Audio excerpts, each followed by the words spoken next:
Mathematics में कुछ ऐसे मल्टीप्लिकेशंस होते हैं जिसको मल्टीप्लाई करने के लिए जो है हमको कॉपी या पेन का जरूरत नहीं पड़ता, और साथ ही साथ किसी कैलकुलेटर का भी जरूरत नहीं पड़ता। उसके बावजूद भी जो है हम लोग सेकंडों में जो है उसका आंसर दे सकते हैं। जैसे अभी इतना सारा क्वेश्चन दिख रहा है, जैसे 9 × 9 दिख रहा है, इसका आंसर पहले हम डायरेक्ट दे रहे हैं, इसके बाद जो है आपको हम एक्सप्लेन करेंगे कि डायरेक्ट आंसर हम कैसे दे रहे हैं। इसका हमारा हो जाएगा 9801, इसका आंसर लिखते हैं तो 998001 हो जाएगा। यहाँ पे आते हैं तो आपका 999 हो जाएगा, उसके बाद 8 हो जाएगा, फिर 000 हो जाएगा 1। यहाँ पे आते हैं तो 9 जो है आपका 4 टाइम्स हो जाएगा, फिर 8 हो जाएगा, 0 आपका 4 टाइम्स, फिर 1। यहाँ पे आते हैं तो आपका 9 जो है समझिए कि 5 टाइम्स हो जाएगा, 9 जो आपका 5 टाइम्स हो जाएगा, इसके बाद 8 हो जाएगा, फिर 0 जो है आपका 5 टाइम्स हो जाएगा, फिर 1 हो जाएगा। तो आप सोचेंगे कि आखिर इतना जल्दी जो हम आंसर कैसे दे रहे हैं, तो वीडियो को ध्यान से देखिए, आप भी जो है इतना ही जल्दी आंसर दे सकते हैं। तो सबसे पहले आप देख रहे हैं कि अगर हम 9 में 9 से मल्टीप्लाई कर रहे हैं तो रिजल्ट हमारा कितना आ रहा है, तो 81 आ रहा। 81 आने का मतलब हुआ कि इसमें 8 आ रहा और क्या आ रहा, 1 आ रहा। अब इसमें देखिएगा कि जितना भी क्वेश्चन आपका दिख रहा है सब सेम पैटर्न पे है। जैसे यहाँ पे 9 × 9 है, यहाँ पे 99 × 99 है, यहाँ पे समझिए कि 999 × 999, यानी इन दोनों में 9 एक बार है, जबकि इन दोनों में 9 दो बार है, इन दोनों में 9 तीन बार है, इन दोनों में 9 चार बार है, इन दोनों में 9 जो है 5 बार है, और इन दोनों में 9 जो है 6 बार है।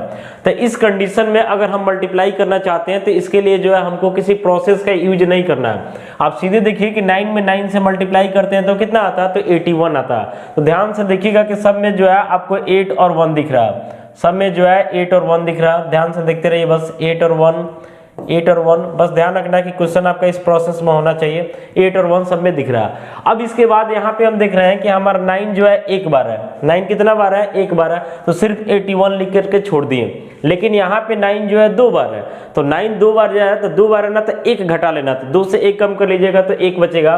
तो यहाँ पे देख रहे ना कि स्टार्टिंग में एक 9 है, इसके बाद फिर 8 है, फिर एक 0 है, फिर 1 है।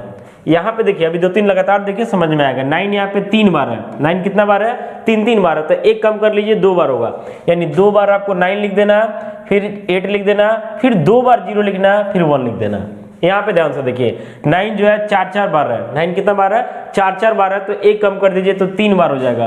तो 9 जो है 3 बार लिख दिए, इसके बाद 8, फिर 0 3 बार, फिर 1, यानी 8 1 सब में जाएगा।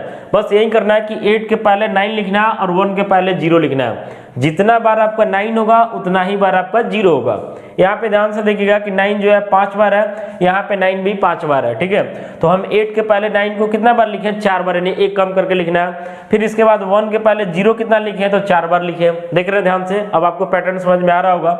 इसमें 9 6 बार है, यहाँ पे भी 9 6 बार है, तो 1 कम कर देना है। तो 9 जो यहाँ पे 5 बार होगा, फिर 8, फिर 0 5 बार, फिर 1 होगा।